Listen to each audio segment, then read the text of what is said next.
إن الحمد لله نحمده ونستعينه ونستغفره ونعوذ بالله من شرور أنفسنا ومن سيئات أعمالنا من يهد الله فلا مضل له ومن يضلل فلا هادي له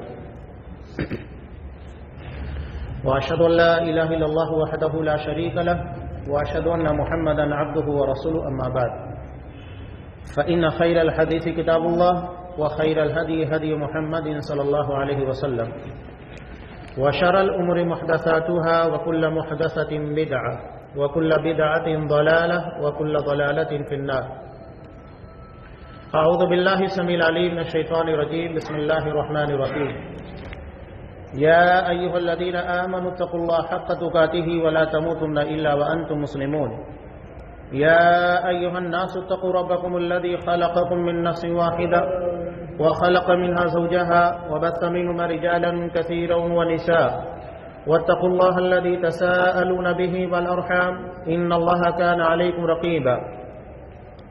يا أيها الذين آمنوا اتقوا الله وقولوا قولا سديدا يصلح لكم أعمالكم ويغفر لكم ذنوبكم ومن يطع الله ورسوله فقد فاز فوزا عظيما.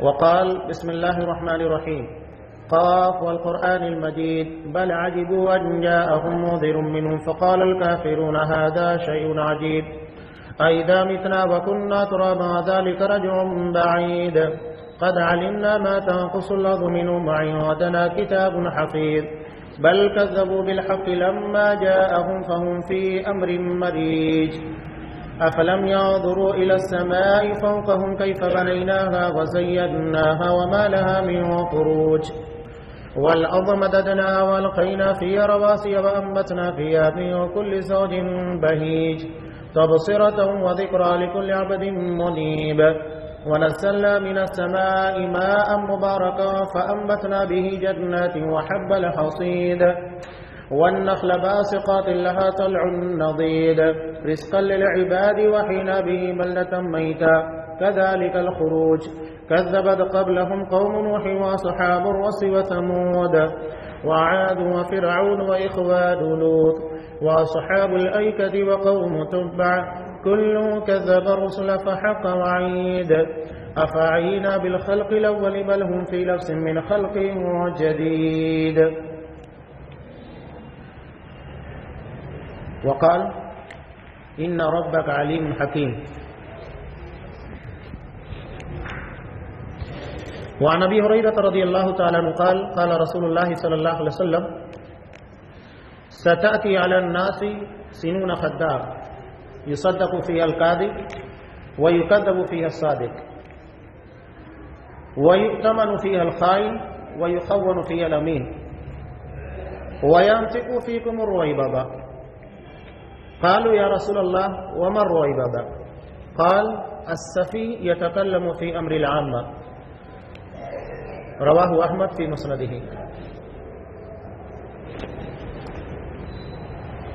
تمام قسموں کی تعریفات اللہ رب العالمین وحدہ لا شریک کے لائق و زیبا ہے جو ساری کائنات کا تنہا خالق و مالک ہے، اور بے شمار درود و سلام ہو اللہ کے آخری نبی جناب کریم محمد رسول اللہ صلی اللہ علیہ وسلم کی ذات مقدسہ پر. محترم سامعین، عزیز ماں اور بہنوں، سورہ یوسف کی آیت کا ایک چھوٹا سا ٹکڑا جو بالکل ابتدا میں ہے، ان ربک علیم حکیم، بے شک تیرا رب علیم ہے اور حکیم ہے. اللہ کی دو صفتوں کا اس میں تذکرہ کیا گیا اور پوری سورہ یوسف اللہ کی انہی دونوں صفات کا مظہر ہے. پہلی چیز ہے علم اور دوسری چیز ہے حکمت. ایک آدمی کے پاس علم ہوتا ہے دانائی نہیں ہوتی، یا بہت سارے اور حکمت بغیر علم کے بے معنی ہے۔ آپ کو پتا ہے ایک جگہ جانے کا کیا راستہ ہونا چاہیے، علم ہے، لیکن حکمت یہ اس سے زیادہ کی متقاضی ہوتی ہے کہ اس راستے کو کتنی آسانی کے ساتھ طے کیا جا سکے۔ حضرت یوسف علیہ السلام کے تعلق سے اللہ نے اس سورہ کے اندر یہ بتایا کہ ان کا ایک مقام، ایک ٹارگٹ تھا، اور وہ تھا مصر کی بادشاہت۔ اب اس جگہ تک لے جانے کے لیے اللہ نے حکمت و دانائی کے جو راستے انتخاب کیے، یہ سب سے زیادہ معنی خیز ہے، اور یہی انسانی زندگی میں ہوتا بھی ہے کہ اللہ ہمیں ایک مقام تک لے جانا چاہتا ہے، جیسا کہ حدیث کے اندر بھی ہے مسند احمد کی، کہ اللہ اگر بندے کے تعلق سے ایک مقام طے کرتا ہے کہ میں اس بندے کو یہاں تک لے جانا چاہتا ہوں، لیکن اس کی نیکیاں اتنی نہیں ہوتی ہے، تو اللہ کیا کرتا ہے، اس کی زندگی میں اتنی آزمائشیں اور مشکلیں ڈال دیتا ہے۔ بندہ جب ان سارے امتحانات اور مشکلوں کو پاس کرتا ہے، اس مقام تک پہنچ جاتا ہے۔ تو اللہ ایک ٹارگٹ تک لے جانے کے لیے ہمیں دنیاوی زندگی کے اندر مختلف قسموں کے امتحانات میں لاتا ہے۔ اور ایک بات یاد رکھیے، دنیا دارالامتحان ہے، اللہ نے یہاں آزمائش اور امتحان کے لیے ہمیں بھیجا ہے، تو آزمائشیں نہیں ہوگی تو پھر کیا ہوگا؟ ہم یہ چاہتے ہیں کہ ہماری دنیاوی زندگی عیش و عشرت کی، بغیر کسی قسموں کے مشکل معاملات یا زندگی کی کٹھنائیوں سے آزاد ہو کر گزاری جائے، نہیں ہو سکتا۔ اللہ نے اگر کسی کو مال دیا، اس میں آزمائش، اللہ نے کسی کو نہیں دیا، وہ بھی آزمائش، اللہ نے اگر کسی کو اولاد دی، وہ بھی آزمائش ہے، اور اگر نہیں دی تو وہ بھی آزمائش، ہر شکل میں آزمائش جاری ہے، اور یہی دنیا کے دارالامتحان ہونے کا مقصد ہے۔ تو اللہ اگر ہمیں کسی مقام تک لے جانا چاہتا ہے تو اس کے لیے ٹارگٹ طے کرتا ہے، اور دنیا کے مشکل حالات ہمارے سامنے لا کر کھڑا کرتا ہے تاکہ ہم اسے پار کرتے ہوئے وہاں تک پہنچ جائیں۔ سورہ کہف ہر جمعہ کو تلاوت کی جاتی ہے۔ اس کے اخیر میں جو مسئلہ بیان کیا گیا ہے، امام بخاری رحمۃ اللہ علیہ نے روایت نقل کی کہ حضرت موسیٰ علیہ السلام سے سوال ہوا کہ اس وقت روئے زمین کے پر سب سے بڑا عالم کون ہے؟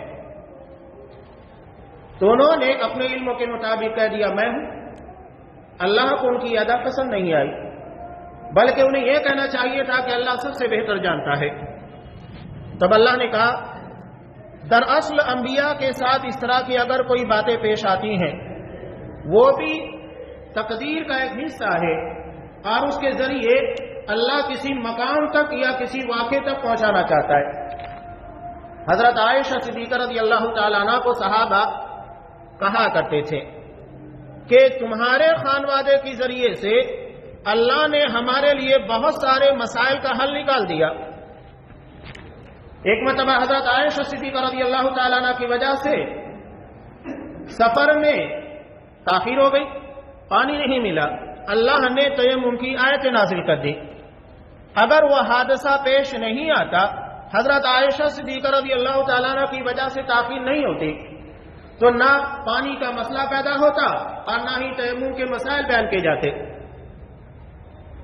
تو یہ ذریعہ ہوتا ہے، کوئی ایک واقعہ بنتا ہے جس کی وجہ سے اللہ احکامات کو نازل کرتا ہے۔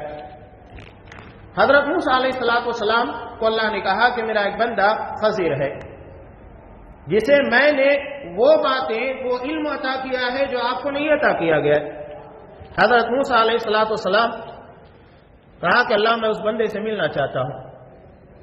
اب یہاں پر ایک بہت اہم بات، جب ایک شخص کے پاس اپنے سے بہتر علم والے کے بارے میں پتہ لگ گیا تو وہاں اللہ کی تقدیر، اللہ کے فیصلے کے پر ناراضگی نہیں کہ اللہ تو نے مجھ سے زیادہ علم اسے کیوں عطا کیا جبکہ میں نبی ہوں، میرے نبی ہوتے ہوئے دوسروں کو اتنا علم عطا کیا جا رہا ہے، کوئی اعتراض نہیں۔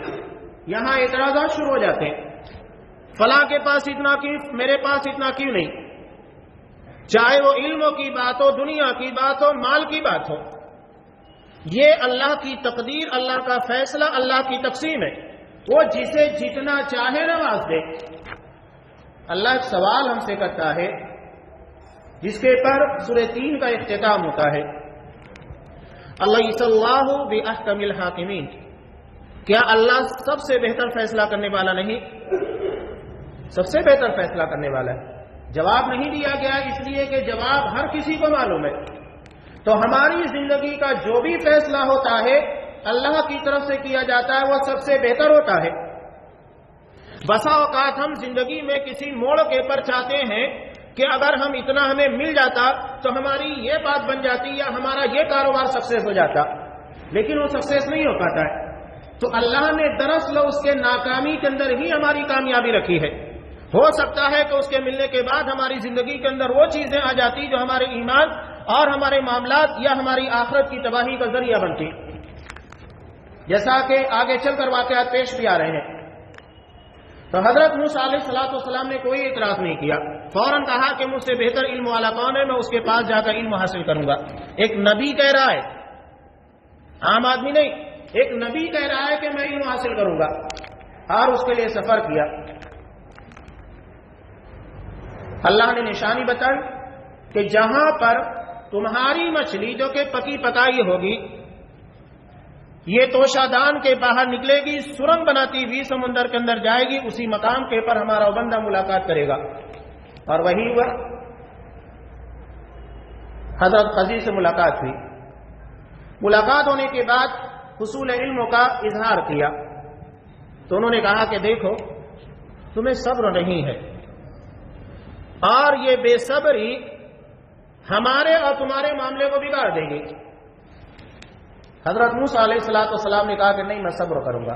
کہا کہ ٹھیک ہے، میرے ساتھ چلنا ہے تو ایک کام یہ کرنا، جب تک میں نہ کہوں کسی چیز کے بارے میں سوال مت کرنا۔ کہا کہ ٹھیک ہے۔ گئے، ایک کشتی میں سوار ہوئے، کشتی کو حضرت خضر نے داغدار کر دیا، تھوڑا سا بگاڑ دیا، خراب کر دیا۔ حضرت موسیٰ علیہ السلام سے رہا نہیں گیا، کہا کہ جن لوگوں نے ہمیں بلا معاوضہ بغیر اجرت کے اس کشتی میں سوار کیا، ہم نے ان کے سامان کو خراب کر دیا۔ انہوں نے ٹوکا، کیا میں نے منع نہیں کیا تھا سوال مت کرنا؟ سوال کر بیٹھے۔ کہا کہ ٹھیک ہے، غلطی ہو گئی، آئندہ نہیں ہوگی۔ آگے گئے، ایک بچے کو پایا، معصوم سا بچہ تھا، مار دیا۔ وہاں پر بھی حضرت موسیٰ علیہ السلام کو قابو نہیں رہا، پھر سوال کر بیٹھے۔ حضرت خضر نے پھر ٹوکا، کہا کہ ٹھیک ہے، آئندہ اگر میں سوال کروں گا تو ہمارا اور تمہارا معاملہ ختم ہوگا، ہم ایک دوسرے سے علیحدہ ہو جائیں گے۔ آگے گئے، ایک بستی میں کھانے کے لیے کچھ مانگا۔ اس وقت کا رواج تھا کہ بستی والوں کی ہی ذمہ داری ہوا کرتی تھی کھانے کا نظم کرنا، لیکن لوگوں نے کھانا نہیں دیا۔ ایک گرتی ہوئی دیوار کو دیکھا، اپنی خداداد صلاحیت سے فوراً سیدھا کر دیا۔ حضرت موسیٰ علیہ السلام کو وہاں پر بھی رہنے گیا، پھر سوال کر بیٹھے۔ کہا کہ اگر اس کی اجرت لے لیتے تو ہمارے کھانے کا انتظام ہو جاتا۔ کہا کہ ھذا فراق بینی و بینک، اب ہمارا اور تمہارا راستہ جدا ہو رہا ہے، لیکن جانے سے پہلے یہ جو ساری چیزیں میں نے کی ہیں اس کی وجہ تمہیں بتا دوں تاکہ ذہن کے اندر کوئی بات، کوئی شبہ پیدا نہ ہو۔ تو سب سے پہلی وجہ بتائی، اما السفینہ فکانت للمساکین، وہ کشتی دراصل مسکینوں کی تھی، اور آگے ایک بادشاہ تھا جو بڑا ظالم تھا، اگر کسی بہترین کشتی کو دیکھتا چھین لیتا، اسی لیے میں نے اسے داغدار کر دیا تاکہ ان لوگوں کے روزگار کے پر، معیشت کے پر اثر نہ پڑے۔ یہ ذرا سا اثر زندگی کے اندر ہو گیا، اس کی وجہ سے ان کی پوری معیشت، پورا کاروبار اپنی جگہ کے پر باقی رہا۔ ہاں، جس بچے کو میں نے مارا تھا، فکان ابواہ مؤمنین، اس کے ماں باپ مومن تھے، اور آگے چلنے کے بعد یہ بچہ اپنے ماں باپ کے ایمان کے راستے میں رکاوٹ بننے والا تھا، ان کے ایمان کے لیے خطرہ تھا، اس نے مار دیا، اور اللہ نے اسے بہتر والا دنیا عطا کر دی۔ اور تیسری چیز، جو دیوار گرنے والی تھی، اس دیوار کے نیچے دراصل ان مسکینوں کا جو اس گھر کے رہنے والے تھے خزانہ تھا، اگر وہ گر جاتی، ظاہر ہو جاتا، لوگ اسے غلط طریقے سے حاصل کرتے۔ اور ان دونوں کے ماں باپ نیک تھے۔ دیکھیے ہر جگہ کے پر نیکی اور ایمان کی بنیاد کے پر فیصلہ ہو رہا ہے۔ جس بچے کو مار دیا گیا ماں باپ نیک تھے، ان کے ایمان کے راستے میں کوئی رکاوٹ پیدا نہ ہو، اولاد کو قربان کر دیا گیا۔ اور اسی طرح ماں باپ کی نیکی کا اثر اپنے یتیم بچوں کے پر پڑا کہ اللہ نے ان کی نیکی کی وجہ سے یتیم بچوں کے مستقبل کو محفوظ کر دیا۔ ہر جگہ نیکی ہے ایمان، جو ہماری دنیا اور آخرت ہر جگہ کے پر کام آنے والی چیز ہے۔ یہاں تینوں واقعات کے اندر اگر آپ غور کریں گے تو معلوم یہ ہوگا کہ بظاہر چیزیں خلاف واقعاتی حقیقت کے بالکل خلاف تھی۔ ان لوگوں نے بغیر کسی معاوضے کشتی میں سوار کیا تو احسان تو یہ ہونا چاہیے تھا کہ ان لوگوں کا شکریہ ادا کیا جائے، لیکن اس کے برخلاف اس کشتی کو داغدار کر دیا۔ لیکن جب سکے کے دوسرے رخ کو دیکھا جاتا ہے تو پتہ یہ چلتا ہے کہ اس کشتی کو داغدار کرنا ہی زیادہ بہتر تھا۔ ہماری زندگی کے اندر بھی کچھ حادثات یا کچھ مشکلات، کچھ پریشانیاں ہمارے اپنے کاروباری اعتبار سے، گھریلو اعتبار سے، رشتہ داریوں کے مسائل میں آتی ہیں۔ کیوں آتی ہیں؟ تاکہ آنے والے بڑے خطرات کے تعلق سے اللہ ہمیں پہلے آگاہ کر دے۔ انسان اگر وہاں متنبع ہو جاتا ہے تو بڑے حادثات کے بارے میں فکر مند ہو جاتا ہے کہ آج اللہ نے ہمیں چھوٹے اور معمولی حادثے کی بنیاد کے پر ایک بڑے آنے والے حادثے کے بارے میں خبردار کر دیا۔ اور یہی اللہ کا اصول اور ضابطہ ہے۔ کوئی بڑی بیماری ڈائریکٹ نہیں آ جاتی ہے، کچھ چھوٹی موٹی علامتیں ہوتی ہیں شروعات میں۔ اگر ان علامتوں کے پر توجہ دے دی گئی تو بڑی بیماریوں سے اپنے آپ کو بچایا جا سکتا ہے، لیکن اگر اس کی پر توجہ نہیں دی گئی تو وہی ناسور بنتا ہے اور آگے چلنے کے بعد پوری جسم یہاں تک کہ جان کی تباہی کا ذریعہ بنتا ہے۔ اور یہی معاملات ایمان کے معاملے میں ہے اور آخرت کے بارے میں۔ اللہ صاف کہتا ہے وَلَنُذِيقَنَّهُم مِّنَ الْعَذَابِ الْأَدْنَىٰ، ہم لوگوں کو چھوٹے موٹے عذاب، چھوٹی موٹی پریشانیاں دنیا میں دے رہے ہیں، عذاب کے مزے چکا رہے ہیں، دون العذاب الاکبر، بڑے عذاب کے علاوہ۔ کیوں؟ لعلہم یرجعون، تاکہ بندے پلٹ آئے۔ تو دنیا میں اس قدر جو واقعات پیش آ رہے ہیں، خاص طور سے میں نے ان جو باتوں کو پیش کیا، بظاہر ہم کو لگتا ہے کہ یہ ہمارے لیے پریشان کن ہے، یہ فیصلہ مسلمانوں کے حق میں بہتر نہیں ہے۔ میں الیکشن اور انتخاب کے تناظر میں کہہ رہا ہوں فلاں کا آ جانا ہمارے لیے بہتر نہیں ہے، یہ سب بیوقوفی کی باتیں ہیں۔ اللہ علیم ہے، اللہ حکیم ہے۔ اگر ہمارے پاس ایمانی پاور ہے تو اللہ ہمیں وہاں تک لے کر جائے گا جہاں تک ہمارا تصور نہیں ہو سکتا۔ یہ ساری باتیں دراصل توکل، اعتماد اور دین اسلام کی تعلیمات کی کمی کا نتیجہ ہے۔ آپ ہجرت کا واقعہ پڑھتے ہیں، آپ صلی اللہ علیہ وسلم مکہ چھوڑ کر جا رہے ہیں اور مدینے کا مستقبل اندھیروں میں چھپا ہوا ہے۔ آپ کی جان کے پیچھے لگے ہوئے تھے، 100 اونٹ آپ کے پیچھے لگا دیے گئے تھے، اور حضرت ابوبکر صدیق رضی اللہ تعالیٰ عنہ کے راستے میں ایک جگہ پر حضرت سراقہ بن مالک بن جوشم رضی اللہ تعالیٰ عنہ، جو اس وقت مسلمان نہیں تھے، بنو زہرہ کے سردار تھے، جب ان کی لونڈی نے بتایا کہ میں نے ابھی 2 لوگوں کو ادھر سے گزرتے ہوئے دیکھا ہے ٹیلے کے پاس، وہ سمجھ گئے کہ یہ وہی ہیں جن کے زندہ یا مردہ لانے کے پر 100 اونٹوں کا انعام ہے۔ وہاں تو انہوں نے لوگوں کے درمیان باتیں بنا دی، وہ لوگ نہیں ہیں، تاکہ کوئی دوسرا انعام کے چکر میں آگے نہ بڑھے۔ اپنی لونڈی کو کہا کہ پیچھے کے حصے میں تیز رفتار گھوڑا لا کر کھڑا کرے۔ فوری طور پر گئے اور آپ صلی اللہ علیہ وسلم کا پیچھا کرتے ہوئے قریب پہنچ گئے۔ آپ صلی اللہ علیہ وسلم بالکل مطمئن ہے۔ حضرت ابوبکر صدیق رضی اللہ تعالیٰ عنہ بار بار پلٹ کر دیکھ رہے ہیں۔ قریب آئے، اللہ نے گھوڑے کو زمین میں دھسا دیا، اور جب پیر بڑی مشکل سے نکلا تو سامنے صرف گرد تھے، غبار تھے۔ وہ سمجھ گئے کہ معاملہ کچھ اور ہے۔ تیر نکالا تو وہ ناپسندیدہ تیر نکلا جس کے پر لکھا تھا کہ تمہیں اسے نہیں چلانا چاہیے۔ آخر میں انہوں نے نبی کریم صلی اللہ علیہ وسلم سے امان طلب کی۔ آپ صلی اللہ علیہ وسلم نے امان لکھ کر دے دی کہ کوئی مسلمان ان کے ساتھ چھیڑ چھاڑ نہیں کرے گا۔ وہاں جو آپ نے بات کہی تھی، یہ تاریخ کے سنہرے ابواب میں سے ایک ہے۔ جب آپ مکہ چھوڑ کر جا رہے ہیں اور مدینے کا مستقبل اندھیروں میں چھپا ہوا ہے، پتہ نہیں کیا ہونے والا ہے، اس وقت آپ صلی اللہ علیہ وسلم نے حضرت سراقہ بن مالک بن جوشم رضی اللہ تعالیٰ عنہ سے کہا تھا کہ سراقہ، اس وقت تمہارا کیا حال ہوگا جب کسرا کے کنگن تمہارے ہاتھوں میں پہنائے جائیں گے. کسرا فارس کو کہا جاتا ہے جو موجودہ ایران ہے. اس وقت کی دو بڑی سپر پاور روم اور ایران تھے. فارس. آج صلی اللہ علیہ وسلم ایسے بے سر و سامانی کے عالم میں کیا کہہ رہے ہیں کہ مسلمان جو کہ مکہ چھوڑ کر مدینہ کی طرف جا رہے ہیں ان کا اپنا آبائی وطن چھوڑا جا رہا ہے. ایسے وقت میں کہہ رہے ہیں کہ اللہ اسلام کو اتنا غلبہ دے گا کہ وقت کی سپر پاور اس کے قدموں تلے روندی جائے گی. اتنا اعتماد اور یقین تھا. کہا کہ کسرا کے کنگن تمہارے ہاتھوں میں پہنائے جائیں گے، یعنی مسلمان کسرا کو فتح کریں گے. کب کہہ رہے ہیں؟ جب آپ مکہ چھوڑ کر مدینہ جا رہے ہیں. مسلمانوں کی حالت انتہائی ناگفتہ بھی تھی. ان حالات میں آپ صلی اللہ علیہ وسلم نے اللہ کے پر اعتماد اور یقین کرتے ہوئے فیصلہ کیا تھا. یہ اللہ کی طرف کی باتیں تھی. حضرت سراقہ بن مالک بن جوشم رضی اللہ تعالیٰ عنہ کہتے تھے میری موت اس وقت تک نہیں آ سکتی جب تک کہ کسرا فتح نہیں ہوگا، اور ہوا بھی وہی. حضرت عمر فاروق رضی اللہ تعالیٰ عنہ کے دور خلافت میں جب کسرا فتح ہوا، فتح ہونے کے بعد وہاں کے کنگن لائے گئے. حضرت عمر فاروق نے اپنے ہاتھوں سے پہنایا. کہا کہ آج رسول اللہ صلی اللہ علیہ وسلم کی پیشن گوئی پوری ہو گئی. تو یہ اعتماد اور یقین کی باتیں ہوتی ہیں.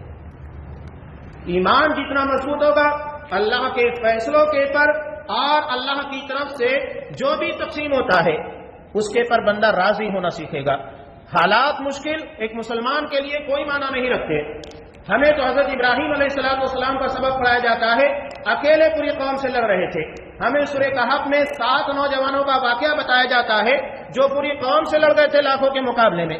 یہاں تو اللہ نے ہمیں لاکھوں کی تعداد عطا کی ہے. ہر شہر میں ہر علاقے کے اندر بڑی تعداد ہے. اس کے بعد یہ گھبراہٹ، یہ بے چینی، یہ فکر مندی، اس کا مطلب ایمان کا معیار بہت گر چکا ہے. اللہ کے پر اعتماد اور یقین ویسا نہیں ہے جیسا ہونا چاہیے.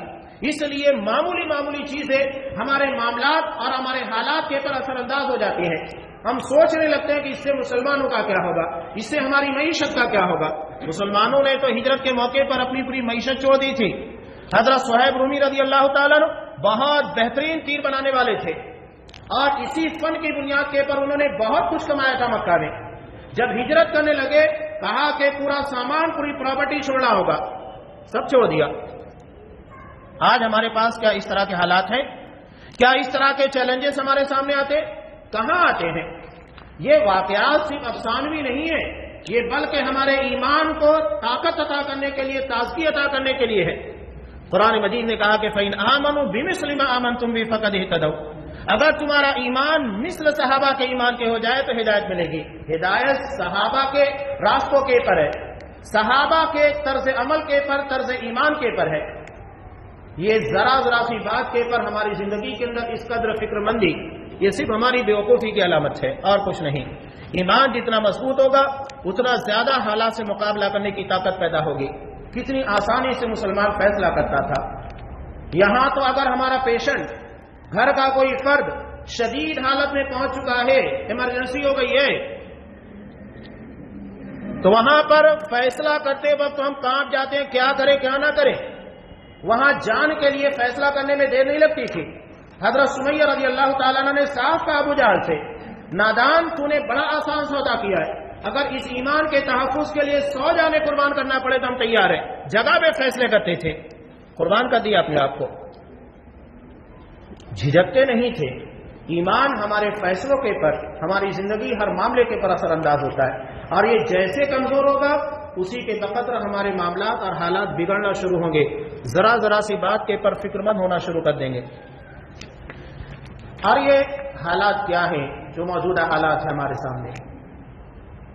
آپ اس واقعے کے تناظر میں جو حضرت خضر حضرت موسیٰ علیہ السلام کا تھا، بتانے کا مقصد یہ ہے کہ جو چیزیں بظاہر نظر آ رہی ہیں وہی سب کچھ نہیں ہے، بلکہ اس واقعے کے پس منظر میں بیک گراؤنڈ کے اندر کچھ چیزیں ہوتی ہیں جو اللہ بہتر جانتا ہے.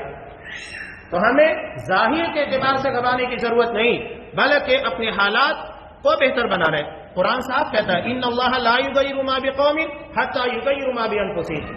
اگر ہم نے اپنے آپ کو سنبھال لیا، قرآن کہتا ہے علیکم انفسکم، اپنے آپ کو سنبھالنا یہ ہماری ذمہ داری ہے. بہت زیادہ لوگوں کی فکر کرنا چھوڑ دیجیے، اپنے آپ کی تو فکر کر سکتے ہیں، اپنے گھر والوں کے اوپر مکمل اتھارٹی اللہ نے ہم کو دی ہے۔ بچہ نماز نہیں پڑھ رہا ہے، مارنے کی اجازت دی گئی ہے، ہم پڑوسی کے بچے کو نہیں مار سکتے، لیکن اپنے بچوں پر سختی کر سکتے ہیں، اپنے بچے اپنے گھر کے ماحول کو سدھار سکتے ہیں۔ اللہ نے وہاں ہم کو قوام بنایا ہے، تو وہاں تک تو ہماری حد ہے جہاں پر ہمیں دین کے معاملے میں فکر مند ہونا ہے۔ بہت سارے لوگ بیوقوف پوری دنیا کے حالات، پوری دنیا کے مسلمانوں کی باتیں کرتے ہیں، اور ان کے اپنے گھر کی حالت یہ ہوتی ہے چراغ تلے اندھیرا، نہ اپنے بچے کے ایمان کی فکر ہے، نہ اخلاق کی فکر ہے، نہ اس کی تربیت کی فکر ہے، اور سارے عالمی مسائل کے پر باتیں کرتے رہتے ہیں۔ اللہ نے جہاں ہمیں اختیار دیا ہے، قرآن صاف کہتا ہے لا یکلف اللہ نفسا الا وسعها، اللہ نے ہر کسی کو اتنا ہی مکلف بنایا ہے جتنی اس کی طاقت ہے۔ طاقت نہیں ہے فیصلے مت کیجیے، اختیار نہیں ہے آپ سے سوالات نہیں کیا جائے گا، جہاں تک آپ لوگوں کے اختیارات ہے اللہ وہیں تک سوال کرنے والا ہے۔ آپ سے ملک شام کے بارے میں، ترکی کے بارے میں، سعودی عرب کے بارے میں سوال نہیں ہوگا، سوال ہوگا آپ کے اپنے بچوں کے بارے میں، آپ کی بیوی کے بارے میں، آپ کے ماں باپ کے بارے میں، آپ کے بھائی کے بارے میں، بہن رشتہ داروں کے بارے میں۔ تو جہاں تک ہماری بساط ہے وہاں تک کے بارے میں باتیں کیجیے۔ یہاں دیکھیے سوشل میڈیا کے پر آگ لگی ہے، سعودی عرب کے اندر یہ ہو رہا ہے، ترکی یہ کر رہا ہے، ملک شام میں یہ ہو رہا ہے، عراق کے اندر یہ ہو رہا ہے۔ آپ کے اپنے گھر میں کیا ہو رہا ہے؟ یہاں ہمیں کس چیز کی اجازت نہیں ہے؟ کیا ہمیں نماز سے روکا جاتا ہے؟ زکوٰۃ دینے سے روکا جا رہا ہے؟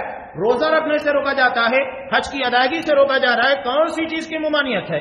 یہاں تو اسلام نافذ کرو، اس کے بعد وہاں کی باتیں کیجیے۔ فیک نیوز فوری طور پر 3000 سے زیادہ ویب سائٹ ہے، خاص طور سے سعودی عرب کو بدنام کرنے کے لیے 3000 سے زیادہ ویب سائٹ، اور ہمارے ہاں کے بیوقوف فوری طور پر ان خبروں کو اچکتے ہیں اور لوگوں کے درمیان پہنچانا شروع کر دیتے ہیں۔ انہیں بس چاہیے کہ سعودی عرب کے خلاف کوئی خبر مل جائے، اور یہ پورا راستی میڈیا لگا ہوا ہے۔ میں نے جو حدیث آپ کے سامنے پیش کی تھی وہ اسی تناظر میں ہے۔ چند یہ باتیں جو آپ کے سامنے رکھنے کا مقصد یہ ہے کہ اللہ نے ہمیں جہاں تک اختیار دیا ہے وہاں تک کے بارے میں ہمیں فکر مند ہونا ہے۔ اللہ نے ہمیں دین کے معاملے میں آزادی عطا کی ہے، ہمیں اپنے ملکوں کے اندر آزادی ہے، اس کا فائدہ اٹھائیے۔ بہت لمبی چوڑی باتیں کرنے کی ضرورت نہیں ہے، جہاں تک اختیارات ہے وہاں تک دین کے معاملے میں اپنے آپ کو کاربند کیجیے، انشاءاللہ ہماری دنیا کامیاب ہوگی، آخرت بھی کامیاب ہوگی۔ حضرت علی رضی اللہ تعالیٰ عنہ کا بہت پیارا جملہ ہے، وہ کہتے تھے کہ دنیا کے سارے گنہگاروں کے بارے میں فکر چھوڑ دو، اپنے بارے میں فکر کرو، اپنے آپ کو گناہوں سے آزاد کر لو، اس کا نتیجہ یہ ہوگا دنیا میں ایک گنہگار کم ہو جائے گا۔ ہم اگر پوری دنیا کے گنہگاروں کی فکر کریں گے تو نہ ہم اپنے آپ کو سدھار پائیں گے نہ دنیا کے انسانوں کو، لیکن اگر ہم نے اپنی فکر کر لی تو یقینی بات ہے کہ ہم اپنے آپ کو تو سدھار سکتے ہیں۔ اسی لیے آپ صلی اللہ علیہ وسلم نے کہا الکیس من دان نفسہ، چالاک جینیس وہ ہوتا ہے جو اپنے آپ کا محاسبہ کرے، اپنا جائزہ لے، وعمل لما بعد الموت، اور مرنے کے بعد کی تیاری کرے۔ حادثات، حوادث، سانحات، آج زندگی میں ہم دیکھتے ہیں کہ چلتا پھرتا انسان چند منٹوں کے اندر موت کی آغوش میں سما جاتا ہے۔ ذرا سی بیماری بھی ابھی ہم نے صحیح سے ٹریٹمنٹ بھی نہیں کیا، علاج بھی نہیں کیا، پتہ چلا کہ زندگی کی آخری سانسیں جاری ہو چکی ہیں، معاملہ ختم ہو جاتا ہے۔ ضروری نہیں ہے کہ 70 سال، 80 سال، 90 سال، 100 سال کی عمر میں موت آئے، موت کسی بھی وقت بھی دستک دے رہی ہے، اور موجودہ حالات میں تو انسان گاہے بگاہے ہر موڑ کے پر ان چیزوں کا مشاہدہ کر رہا ہے۔ تو عامل لما بعد الموت، مرنے کے بعد کی تیاری کیجیے۔ اور والعاجز من اتبع نفسه هواه، عاجز اور نکما وہ ہوتا ہے جو اپنے آپ کو خواہشات کے پیچھے لگاتا ہے، وتمنى علی اللہ، اور اللہ کے اوپر لمبی چوڑی امیدیں وابستہ لگا کر بیٹھا رہتا ہے۔ یہ نکمے لوگوں کی پہچان ہے۔ مومن جینیس ہوتا ہے، وہ کل کے بارے میں نہیں آج کے بارے میں فکر کرتا ہے، آج تیاری کرتا ہے، کل کے بارے میں بیٹھا نہیں رہتا ہے، غافل نہیں ہوتا ہے، لاپرواہی نہیں برتتا۔ تو حضرت علی رضی اللہ تعالیٰ عنہ نے کہا اپنے آپ کی فکر کیجیے۔ اگر ہم نے اپنے آپ کو سنبھال لیا اس کا نتیجہ یہ نکلے گا کہ ایک گنہگار دنیا سے کم ہوگا۔ ہر کوئی اگر اسی فکروں کو لے کر چلے گا تو سوچئے کہ دنیا سے کتنے گنہگار کا خاتمہ ہوگا۔ لیکن اگر یہ ہوا جو لوگوں کے درمیان بنا دیا گیا ہے اسی کے پر اگر ہم لگے رہے تو کوئی سدھرنے والا نہیں ہے۔ تو یہ موجودہ حالات میں جو ہم نے سوچ بنائی ہے، اس سوچ کو ختم کیجیے، اپنی فکروں کو اسلامی بنائیے، اسلام کے مطابق اور اسلام کے بتائے ہوئے اصول اور ضابطوں کے مطابق سوچنے کی فکر کیجیے۔ آپ صلی اللہ علیہ وسلم نے انہی حالات کے بارے میں کہا تھا، ستاتی علی الناس سنون خدا، ان قریب لوگوں کے پر دھوکہ دینے والے سال آنے والے، کثرت سے لوگوں کو دھوکہ دیا جائے گا۔ آج آپ دیکھیے کہاں دھوکہ نہیں ہے، کہاں دھوکہ نہیں۔ سیاست تو صرف دھوکہ ہی دھوکہ ہے، تجارت انسان اگر چالاک ہے، ہوش مند ہے تو ٹھیک ہے بچ جاتا، لیکن وہ بھی دھوکہ کھا جاتا ہے۔ انسان آج یہ چاہتا ہے کہ میں کسٹمر کو کیسے دھوکہ دینے کے بعد کما سکتا ہوں، یعنی ایمانداری، صداقت، امانت داری سب بے معنی حیثیت رکھتی ہے۔ اور ہمارے یہاں مسئلہ مشہور بھی ہے کہ بہترین تاجر وہ ہوتا ہے جو دریا میں پانی اور صحرا کے اندر ریت بیچ دے۔ بتائیے سمندر میں پانی کی کیا حیثیت اور صحرا میں ریت کی کیا حیثیت؟ لیکن ہم یہ کہتے ہیں کہ سب سے ذہین اور سب سے جینیس بزنس مین وہی ہوتا ہے جو اس طرح لوگوں کو اپنا سامان زبردستی بیچ دے۔ دھوکہ کہاں نہیں ہے، ہر موڑ کے پر آپ کو دھوکہ نظر آ رہا ہے۔ ستاتی علی الناس سنون خطا، ایسے سال آنے والے ہیں جس میں کثرت کے ساتھ لوگوں کو دھوکہ دیا جائے گا۔ یصدق فیہ الکاذب، جو سچ باتیں کرے گا اسے جھوٹا مانا جائے گا، اور جو جھوٹا ہوگا اسے سچا باور کرایا جائے گا۔ اور یہ گلی سے دلی کی بات نہیں کر رہا ہوں، بلکہ یوں کہیے کہ ہماری اپنی ذاتی زندگی سے بین الاقوامی زندگی تک یہی ہو رہا ہے۔ انسان اگر اپنا محاسبہ کرنا سیکھے گا، اپنے آپ کا جائزہ لے گا، اسے خود پتہ لگے گا میں کس موڑ کے پر کہاں کتنوں کو دھوکہ دیتا ہوں۔ قرآن مجید میں ایک واقعہ کثرت کے ساتھ بیان کیا جاتا ہے، حضرت موسیٰ علیہ السلام اور فرعون کا۔ فرعون اس کو اختیارات بہت تھے، طاقت بہت تھی، تو اس نے وسیع پیمانے کے پر اپنے اختیارات کے ناجائز طریقے سے استعمال کرنے کا دعویٰ کیا اور کہنے لگا کہ انا ربکم الاعلی، میں تمہارا سب سے بڑا رب ہوں، میں جو بولوں گا وہی چلے گا، وہی کیا جائے گا اور اسی طریقے سے زندگی گزاری جائے گی۔ اللہ نے ہم کو جہاں تھوڑا اختیار دیا دنیاوی زندگی کے اندر، اپنی بیوی کے پر، اپنے ماں باپ کے پر، یا اپنے بچوں کے پر، یا بھائی بہنوں کے پر، ہم بھی وہی کام کرتے جو فرعون کیا کرتا تھا۔ اس کا میدان بڑا تھا تو اس نے بڑے پیمانے کے پر اپنی منوانے کی کوشش کی، ہمارا میدان چھوٹا ہے تو ہم چھوٹے پیمانے کے پر اپنی منوانے کی کوشش کرتے۔ زبردستی ماننا پڑے گا، کرنا ہی پڑے گا۔ یہ فرعونیت ہر کسی کے اندر موجود ہے، ابلیسیت ہر کسی کے اندر موجود ہے۔ یہ بات الگ ہے کہ کوئی اسے دبا دیتا ہے، اس جذبے کو ابھرنے نہیں دیتا، اور کچھ وہ ہوتے ہیں جو ان جذبوں کا بہتر استعمال کر کے وقت کے ابلیس اور فرعون بن جاتے ہیں۔ تو یہ اپنی ذات سے اس بات شروع کیجئے، محاسبہ اپنے آپ سے شروع کیجئے۔ جب قرآن مجید کی ان آیتوں کے تناظر میں بہت ساری چیزیں آپ کو سمجھ میں آئے گی، ورنہ سمجھ میں نہیں آ سکتی ہے۔ ہم فرعون ابلیس کرتے رہ جائیں گے، لیکن اصل میں ابلیسیت یہ ہے کہ غلطی کرنے کے بعد اپنی غلطی کو نہ ماننا، سامنے والے کے سر پر موڑ دینا۔ فرعونیت یہ ہے کہ اختیار کے ملنے کے بعد اپنی منانے کی کوشش کرنا، اللہ کی نہیں منوانا۔ یہی فرعونیت ہے، یہ ابلیسیت ہے، یہ ہماری زندگی کے اندر آپ کو جگہ جگہ کے پر نظر آئے گی۔ تو جو سچا ہوگا اسے جھوٹا ثابت کرنے کی کوشش کی جائے گی، اور جو جھوٹا ہوگا اسے سچا۔ آپ کورٹوں کے اندر چلا جائیے، وکلا حضرات کیا کرتے ہیں؟ الا ماشاءاللہ جو واقعتاً سچائی کے ساتھ کام کر رہے، ہمیں ان کے پر اعتراض نہیں، ورنہ عام شبیہ جو بنی ہوئی ہے وہ ہر کسی کو معلوم ہے۔ یہ کیا ہے؟ ہر جگہ کے پاس سوائے دھوکے کے کچھ نہیں ہوتا ہے۔ وَيُؤْتَمَنُ فِيهَ الْخَائِنُ وَيُخَوَّنُ فِيهَ الْأَمِينُ، جو امانت دار ہوگا اسے خائن تصور کرایا جائے گا، اور جو خائن ہوگا اسے امانت دار بتایا جائے گا۔ اور عالمی سطح کے پر تو یہ چیز بالکل نمایاں ہے۔ آج ترکی کے مسئلے کے پر جو کرد نسل کے مسلمان ہیں، صلاح الدین ایوبی رحم اللہ کی نسل کے، ملک شام کا ایک بڑا حصہ ہے جہاں پر شافعی مسلک کے رہنے والے، وہاں آج جو مسئلہ چلا ہے، اس قدر شدید بمباری کی گئی اور وہاں انسانوں کے پر شدید ظلم کیا گیا، کیمیائی گیسیں استعمال کی گئی، بچوں کی حالت دیکھنے کے بعد کلیجہ کانپ اٹھتا ہے۔ اور اگر ان لوگوں کا درد ہمارے سینوں کے اندر محسوس نہیں ہوتا ہے تو ہم مسلمان نہیں ہیں۔ آج صلی اللہ علیہ وسلم نے پوری دنیا کے مسلمانوں کو ایک عمارت سے تعبیر کیا. اگر کسی علاقے میں مسلمانوں کو تکلیف ہوتی ہے اس کا درد ہمارے سینے کے اندر محسوس ہونا چاہیے. یہ پورے عالمی سطح پر ہو رہا ہے. اور آج اخوانیت جو موجودہ دور کے خوارج ہیں جن کے بارے میں آج صلی اللہ علیہ وسلم نے کہا تھا کہ یہ جہنم کے کتے ہیں، بخاری کی روایت ہے، اتنا سخت جملہ استعمال کرنا کیا معنی رکھتا ہے؟ آپ جب عرب کے حالات کو پڑھیں گے، وہاں حکومتوں کے خلاف ان لوگوں نے کیا کیا، مسلمانوں کے خلاف کیا کیا، رافضیوں اور یہودیوں کے ساتھ مل کر کیا کیا، جب آپ کو پتہ لگے گا. صرف خبریں جو فیک نیوز ہوتی ہے پھیلا دینا یہ کمال نہیں ہے، حقیقت تک پہنچنا کمال ہوتا ہے. میں نے پہلے کہا 3000 سے زیادہ ویب سائٹ ہے. اب سعودی عرب کو ٹارگٹ کیوں کیا جاتا ہے؟ ٹھیک ہے وہاں کچھ خامیاں ہیں، ہم یہ نہیں کہتے کہ ان کی خامیوں کو بھی ہم مانتے ہیں، اور آپ کو ضرورت نہیں ہے ان کی خامیوں کے بارے میں بولنے کی. وہاں کے علماء احسن طریقے کے پر جو قرآن نے بیان کیا ہے کہ ادفع باللتی ہی احسن، بہترین انداز سے برائی کا دفاع کیجئے، وہ اپنا کام کرتے ہیں. ضروری نہیں ہے کہ اپنا کام کرنے کے بعد واٹس ایپ کے پر، فیس بک کے پر، انسٹاگرام، ان ساری چیزوں کے پر اپنی کارکردگی ڈالیں، تب آپ کو پتہ لگے گا وہ کیا کر رہے ہیں. یہ تو ٹھپا لگاتے پھر رہے ہیں، درباری علماء ہیں، حکومت کے خلاف بولتے نہیں ہیں.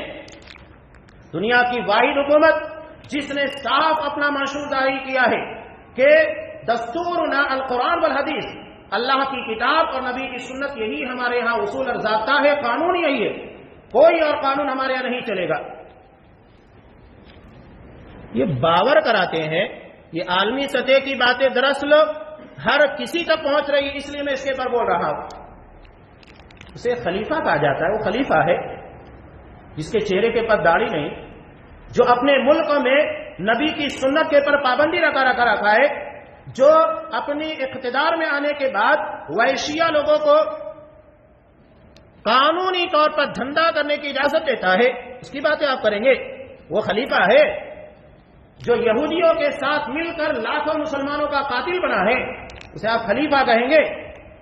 یہ سعودی عرب کو ٹارگٹ کرنا اصل مقصود یہی ہے کہ ترکی کو جو بڑھاوا دیا جا رہا ہے اور خلافت تصور کیا جا رہا ہے. آپ جب قرب قیامت کی نشانیوں میں سے پڑھیں گے، مسلم کی ایک روایت آپ طویل جب پڑھیں گے، ابن ماجہ کی بھی ہے، ترکی استنبول دوبارہ فتح ہوگا اور اس کے فتح کرنے میں مسلمانوں کے ساتھ عیسائی بھی شامل ہوں گے.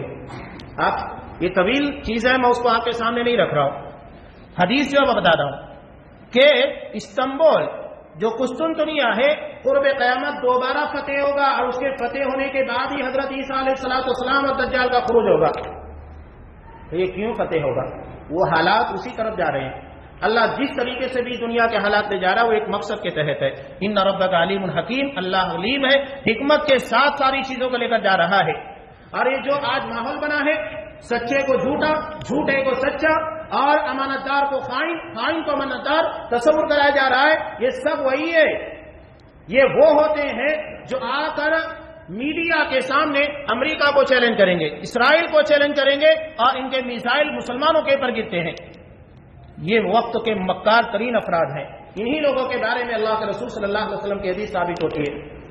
یہ جو خائن ہے، امت کے خائن ہے، یہ داعش. آپ اگر حدیث واقعات کو پڑھیں گے، خبریں پڑھیں گے، تو آپ کو معلوم ہوگا کہ داعش کو آزاد کرنے کے لیے اٹیک کیا گیا تھا. ہزاروں کی تعداد میں ان مجرموں کو، دہشت گردوں کو آزاد کرایا گیا، اور انہی لوگوں کے ذریعے جو ترکی اتنا مزہ مار رہا تھا، مفت کی دولت لوٹ رہا تھا، پیٹرول اور ڈیزل یہ سارے بلیک میلنگ کے ذریعے حاصل کر رہا تھا. اور جب ساری چیزوں کے پر پابندیاں لگی، معیشت گرنا شروع ہو گئی. یہ انٹرنیشنل ڈاکو ہیں جو دوسروں کی پراپرٹی اور مال کے پر ناجائز طریقے سے اس طرح دہشت گردوں کو استعمال کر کے حملے کرتے ہیں اور اپنے مفاد کو حاصل کرتے ہیں. رسول صلی اللہ علیہ وسلم نے انہی حالات کے بارے میں کہا تھا، جو سچے ہیں انہیں جھوٹا، اور جو جھوٹے ہیں انہیں سچا تصور کرایا جائے گا. وَيَنْتِقُ فِيكُمُ الرُّوَيْبَضَةَ، رویبضہ تمہارے درمیان باتیں کریں گے، تبصرے کریں گے. آج ہمارے وہاں ہوتا بھی یہی ہے، دکانوں کے پر بیٹھ جائیے، ہوٹلوں کے پر بیٹھ جائیے، کہیں مجمع کھڑا ہے تو یہاں اپنے مقامی سطح سے بین الاقوامی سطح تک باتیں کی جاتی ہے. آج صلی اللہ علیہ وسلم نے کہا رویبضہ باتیں کریں گے. صحابہ نے پوچھا کہ اللہ کا رسول یہ رویبضہ کیا ہے؟ آپ صلی اللہ علیہ وسلم نے کہا السفیہ یتکلم فی امر العامہ، بیوقوف جسے خبر کی حقیقت کا علم نہیں ہوگا، حالات کا علم نہیں ہوگا، وہ ان ساری چیزوں کے پر باتیں کرے گا۔ سوچئے آج الیکشنی ماحول تھا، الیکشن کے ماحول میں آپ کو پتا بچے باتیں کرے کس کو آنا چاہیے کس کو نہیں آنا چاہیے، جنہیں کسی چیز کے بارے میں صحیح تصور نہیں ہے، جوانوں کو علم نہیں ہے، وہ ڈیسیژن کرتے ہیں۔ ہمارے یہاں خلافت کا تصور کیا تھا؟ ایک اکیلے آدمی کے پر فیصلہ کیا گیا، حضرت ابوبکر صدیق رضی اللہ تعالیٰ عنہ کی خلافت کا، حضرت عمر فاروق رضی اللہ تعالیٰ۔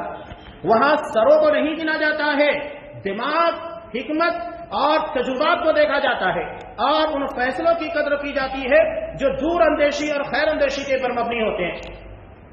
یہاں کیا ہوتا ہے یہ تو آپ اچھے طریقے سے سوائے دھوکے کے اور کچھ نہیں ہے۔ سنون خدا دھوکے والے سال، حضرت عمر فاروق رضی اللہ تعالیٰ عنہ کو سلیکشن کرنے والے اکیلے حضرت ابوبکر صدیق رضی اللہ تعالیٰ عنہ، کسی سے مشورہ نہیں کیا، کہا میرے بعد عمر خلیفہ ہوں گے، کسی سے نہیں مشورہ کیا۔ پوری حکومت اسلامیہ کا فیصلہ اکیلا آدمی کر رہا ہے۔ حضرت عمر فاروق رضی اللہ تعالیٰ عنہ نے اپنے بعد 6 لوگوں کو ذمہ داری دی، 22 لاکھ مربع میل کے پر پھیلی ہوئی حکومت مملکت اسلامیہ کے امیر کے لیے۔ تو جہاں جیسے معاملات بگڑیں گے ہم سروں کو گننا شروع کریں گے تو سر ہی رہ جائیں گے، دماغ نہیں رہ جائے گا، صرف کھوپڑیاں رہ جائے گی۔ اسلام ہمیں ایسی گائیڈ لائن دیتا ہے جو زندگی کے کسی شعبے کے اندر ہمیں تشنا نہیں چھوڑتی ہے۔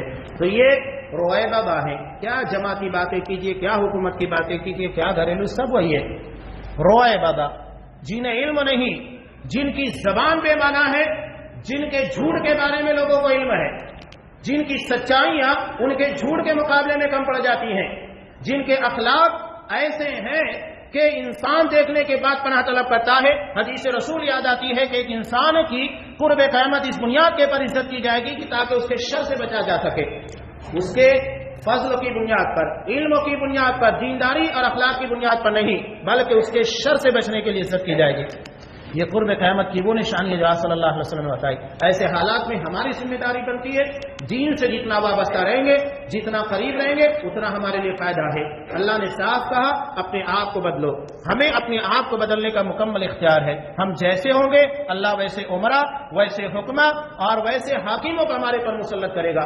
حضرت علی رضی اللہ تعالیٰ عنہ کے پاس جب کچھ لوگ آئے، انہوں نے قوانین کے بارے میں سختیاں کر دی تھیں، تو کہا کہ حضرت عمر فاروق اور حضرت ابوبکر صدیق، حضرت عثمان کے زمانے میں سب چیزیں نہیں تھیں۔ تو انہوں نے بہت پیاری بات کہی تھی، انہوں نے کہا تھا کہ ان کی رعایا ہم جیسے لوگ تھے اس لیے وہ نرمی کرتے تھے، اور میری رعایا تم جیسے نالائق اور بدماش لوگ ہو اس لیے تمہارے ساتھ سختیاں کی جاتی ہے۔ تو ہم جیسے ہوں گے ویسے فیصلے، ویسے عمرہ مسلط ہوں گے۔ اللہ تبارک و تعالی ہمیں اپنے آپ کی اصلاح کرنے، اپنے نفس کا محاسبہ کرنے اور خود کو دین، عقیدہ، منہج کے اعتبار سے کتاب و سنت کا پابند بنائے، مسلمانوں کے حالات کو بہتر بنائے، ہمارے پر ایسے لوگوں کو مسلط کرے جو ہمارے پر رحم کرنے والے، ہمارے حالات، ہمارے دردوں کو سمجھنے والے ہو، چاہے وہ ہماری مقامی سطح ہو، ملکی سطح ہو، بین الاقوامی سطح، ہر جگہ کے اوپر مسلمانوں کے حالات کو ان کے حق میں بہتر بنا، ہمارے ایمان، ہمارے عقیدے کے بارے میں ہمیں فکر مند بنا، اور ہمیں صراط مستقیم کے پر قائم و دائم رکھ۔ آمین۔ بارک اللہ لنا و لکم فی القرآن العظیم ونفعنی وإیاکم بالآیات والذکر الحکیم، انہ تعالی جواد کریم ملک برؤوف رحیم۔